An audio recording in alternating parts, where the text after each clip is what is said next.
जनक के साथ अपने नए रिश्ते की शुरुआत करने जा रहा है ऋषि। यह सब देख के अदिति को लगेगा एक बहुत बड़ा शौक। जी हाँ दोस्तों, हम बात कर रहे हैं स्टार प्लस के शो जनक की। तो दोस्तों, आगे बढ़ने से पहले अगर आप हमारे चैनल पर नए हैं तो इसे सब्सक्राइब कर दीजिए, साथ ही बेल आइकन दबाना ना भूलें। वीडियो अच्छा लगे तो इसे लाइक जरूर कीजिएगा। चलिए आगे बढ़ते हैं दोस्तों।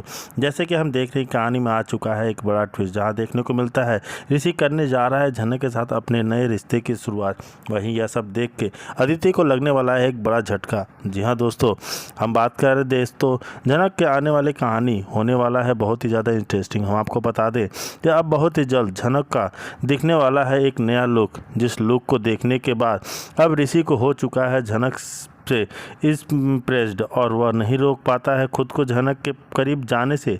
जी हाँ दोस्तों, अब फाइनली अदिति जो है अब ऋषि को समझा समझा कर थक चुकी होती है, लेकिन ऋषि जनक का पीछा छोड़ने का नाम ही नहीं ले रहा है।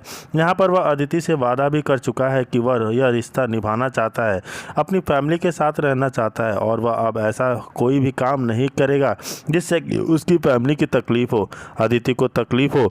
वहीं अदिति का एक बार फिर से ऋषि के ऊपर भरोसा करती है और अपने रिश्ते को एक और मौका देती है। लेकिन यहाँ पर यह अदिति का लास्ट फैसला है कि अगर ऋषि फिर से कोई भी गड़बड़ी की या जनक के पास जाने की कोशिश की तो यह रिश्ता वह हमेशा के लिए ख़त्म कर देगी। जी हाँ दोस्तों, लेकिन यहाँ पर जो है ऋषि खुद को कैसे कंट्रोल करेगा जब वह जनक का नया लुक देखेगा।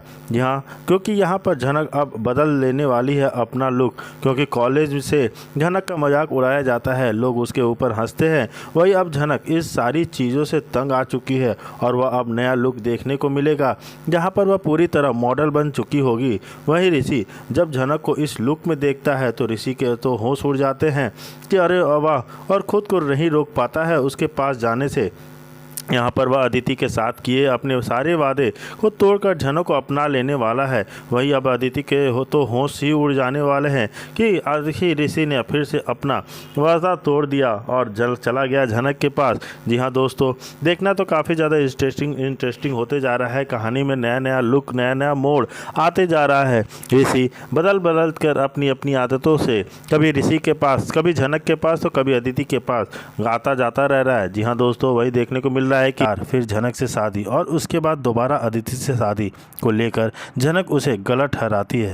ये जनक साफ कहती है कि वह अनिरुद्ध को अपने पिता के रूप में नाम नहीं देना चाहती, क्योंकि उसके लिए माँ का सम्मान और न्याय सबसे ऊपर है। जी हाँ दोस्तों, जनक निर्णय लेती है। जनक स्पष्ट करती है कि वह अपनी माँ के लिए न्याय को तो लेगी, लेकिन जनक से अनिरुद्ध से पिता जैसा प्यार नहीं चाहती। इसके चलते घर परिवार में फिर से तूफान आ जाता है। ऋषि की अदिति को तलाश और जनक के साथ उसका उलझता रिश्ता सबको असहज करता है।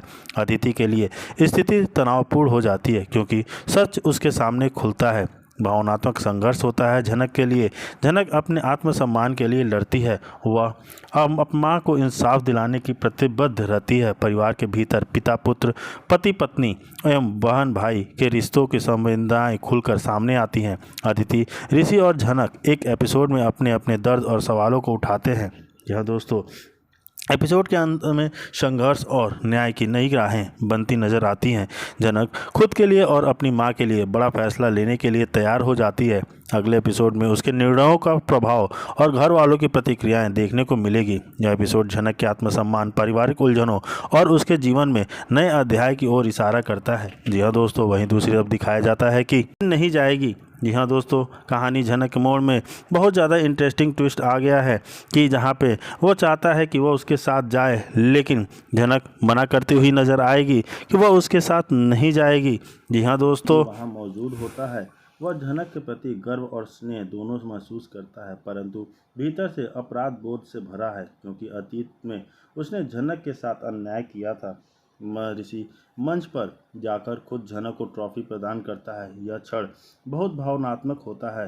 दोनों की आंखें में मिलन और दर्द का मिश्रण दिखाई देता है। जनक ट्रॉफी लेते हुए कहती है कि जैसे वो कहती है कि अगर यह उपलब्धि सिर्फ उनकी नहीं बल्कि उन सब लोगों की है जिनके भरोसे उसने खुद को संभाला। यह उसका हार्दिक धन्यवाद भाषण था, जिसमें उसने अपने संघर्ष और आत्मनिर्भरता की कहानी सुनाई बिना किसी का नाम लिए। यह घर के दृश्य में पराशर और मृणालिनी ने के बीच जनक को लेकर बहस होती है। मृणालिनी कहती है कि पूरे परिवार को झनक से माफ़ी मांगनी चाहिए, जबकि पराशर सोचते हैं कि झनक अब परिवार से दूर होकर और मजबूत बन चुकी है। इसी बीच अनिरुद्ध भी अपनी गलती स्वीकार करता है और अंजना को कहता है कि वह झनक को बुला ले ताकि वह उससे क्षमा मांग सके। जी हाँ दोस्तों, एपिसोड के अंत के हिस्से में यह रहस्यमय मोड़ आता है। मंदिर में पंडित जी यह इशारा करते हैं कि झनक के अतीत में अब भी कई अनकहे रहस्य हैं जो जल्द उजागर होंगे, जिससे तनुजा और परिवार के सामने बड़ा सच खुल सकता है।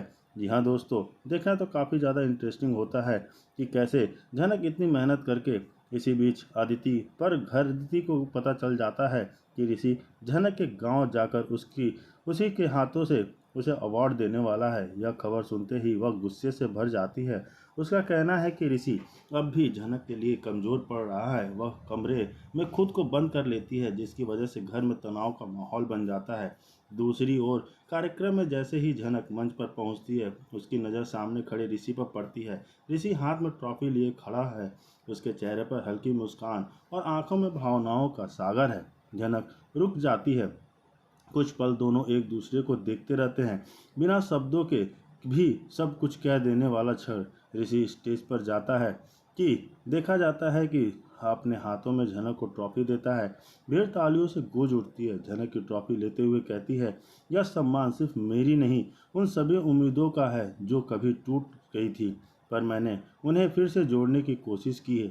इस पल में ऋषि और झनक दोनों की आंखों में गर्व, सुकून और छिपा हुआ प्रेम साफ नजर आता है। ऋषि का इस कार्य की खबर अदिति तक पहुंचती है। वह भड़क उठती है और कहती है कि ऋषि ने उसका विश्वास तोड़ा है। रोष में वह घर का सामना तोड़ देती है और अपनी सास से कहती है, उसने मेरा नहीं, मेरे रिश्ते का अपमान किया है। परिवार के बाकी सदस्य उसे शांत करने की कोशिश करते हैं, लेकिन उसका दर्द उसे क्रोध में बदल देता है। ऋषि जब वापस लौटता है तो माहौल बेहद तनावपूर्ण होता है। अदिति उससे सवाल करती है, जो गया था तो उसके पास, क्या अब भी तेरे लिए वही सब कुछ है? ऋषि खामोश रहता है, पर उसकी आंखों में सच बयां कर देती है। झनक के लिए उसका स्नेह सभी खत्म नहीं होता। एपिसोड अंत में मंदिर की जाती है, अपनी माँ की फोटो के सामने ट्रॉफी रख के सामने रखती है। वह कहती है, मैंने जीत ली है, दर्द पर, अपमान पर और उस कमी पर जो मुझे हमेशा सताती थी। जी हाँ दोस्तों, उसी समय पंडित जी उसके अतीत के जुड़े एक पुराने रहस्य का संकेत देते हैं कि जल्द ही छिपे हुए सच का पर्दाफाश होगा जो उसके जीवन की दिशा और तुमको कोई हक नहीं है उनको ऐसे बोलने का। जी हाँ दोस्तों, यहाँ पे गुस्से में थोड़ी सी झनक दिखती है, लेकिन वो कर भी क्या सकती है कि वो जो भी है वो ऋषि उसका पति है, लेकिन वो प्यार भी तो उसी से करती है। जी हाँ दोस्तों, इसके बाद देखने को मिलता है कि जैसे वो घर पहुंचती है तो वहाँ पे उसकी जो स्कूल की टीचर होती हैं वो लोग उस झनक से मिलने आते हैं, क्योंकि उसने टॉप किया होता है, तीसरे स्थान पे आई होती है। और उसके सम्मान में विद्यालय में कोई कार्यक्रम रखने की बात होती है, जहाँ झनक कहती है कि जी मैडम हम लोग ज़रूर आएंगे। तो वहीं मैडम लोग कहती हैं कि मैं सिर्फ तुमको नहीं आना है, तुम्हारे हस्बैंड को भी तुम्हारे साथ आना होगा, उनको भी यहाँ पर सम्मान में शामिल होना होगा, क्योंकि ये प्रोग्राम तुम्हारे लिए रखा गया है। अपनी पति के सम्मान में, पत्नी के सम्मान में होने वाले कार्यक्रम में पति ना आए ऐसा हो ही नहीं सकता। तो पराशर बोलता है, देखिए मैम वो पुलिस वाले हैं, उनको कई सारे काम होते हैं, वो फ्री नहीं होते हैं, तो उनको आने में थोड़ी सी दिक्कत होगी। लेकिन मैडम लोग कहती हैं कोई बात नहीं है, आप उनका नंबर दे दीजिए, प्रिंसिपल मैम खुद उनसे बात करेंगी। और उनको पूरी कोशिश करने के बाद भी अदिति के हालत में कोई सुधार नहीं आता। तो यहाँ पर डॉक्टर के द्वारा बताया जाता है कि अदिति के शरीर से काफ़ी ब्लड निकल चुका है। वहीं अदिति को ब्लड की सख्त